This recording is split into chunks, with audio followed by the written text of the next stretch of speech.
It's always great to be back in Lackawanna. It's always great to be back in the First Ward. It's always great to be back to Second Baptist. Pastor, thank you for hosting us. And Pastor said it so well, the work that they're doing here is incredibly important to the needs of the community.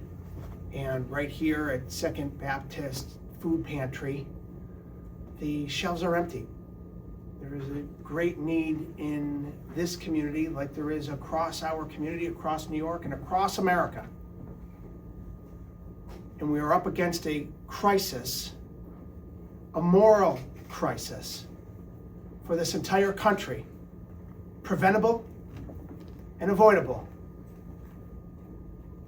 But President Trump and congressional Republicans would rather perpetrate an injustice of hunger and create a needless healthcare crisis and allow people to be cold as the winter months are fast approaching than to do their job in Washington and end the shutdown.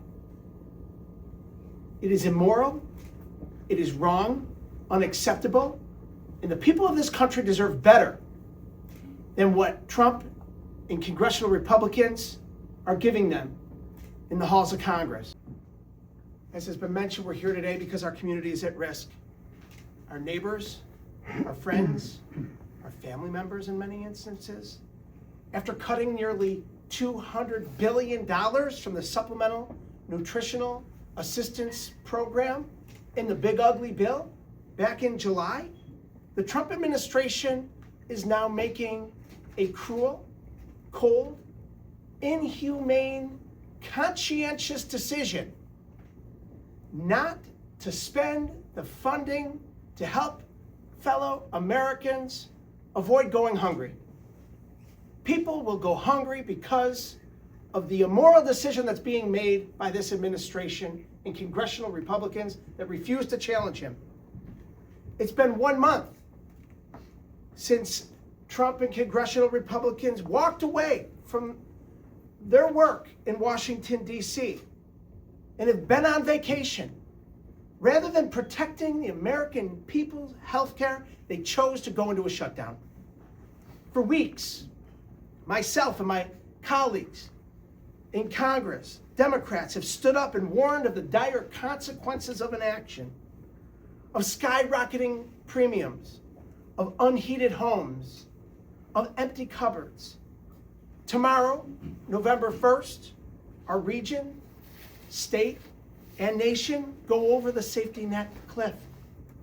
Western New Yorkers and Americans will wake up without nutritional assistance, to cold homes without heating assistance, and to an open enrollment period with skyrocketing, unaffordable health insurance because of congressional Republicans' despicable cuts in all of these areas and their refusal to reopen the government and to even negotiate with Democrats in Congress to create a bipartisan plan to move forward.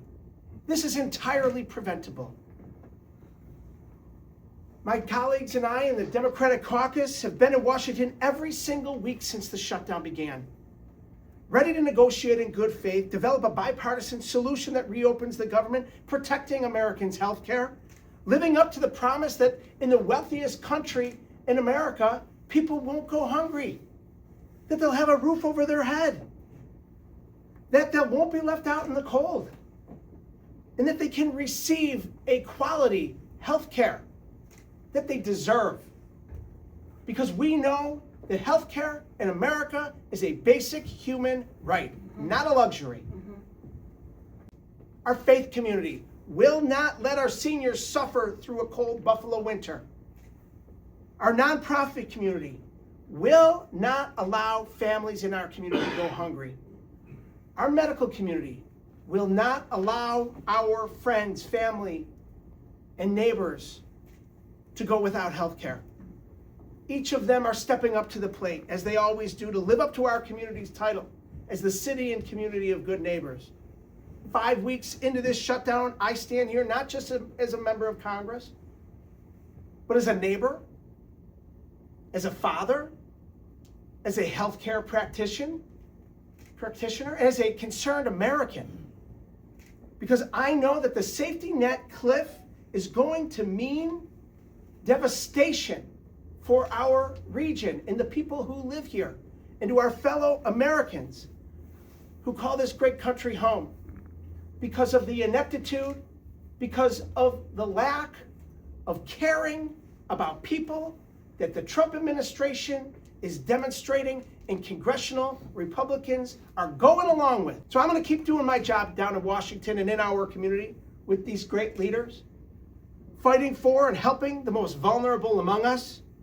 And I'm grateful to everyone that's joined me here today who are doing that same thing here in our community, making sure that we find a path forward to help people when they need it the most vulnerable in our community and across our country. 16 million children who depend on nutritional assistance, 8 million seniors, 1.5 million veterans all across this great nation who are going to be left out in the cold to fend for themselves and threaten to go hungry without food on the table because of these devastating immoral cuts. And until this Republican shutdown is resolved, Western New York is going to stand up, and we are going to lead in this nation and be a model for how we can take care of our community during a time of crisis. With that, I'd like to introduce my great friend and leader in our community, again, on the front lines, doing the work, standing up for people across Erie County and making sure that they have the resources they need, especially in this moment of crisis. County Executive Colin Carter.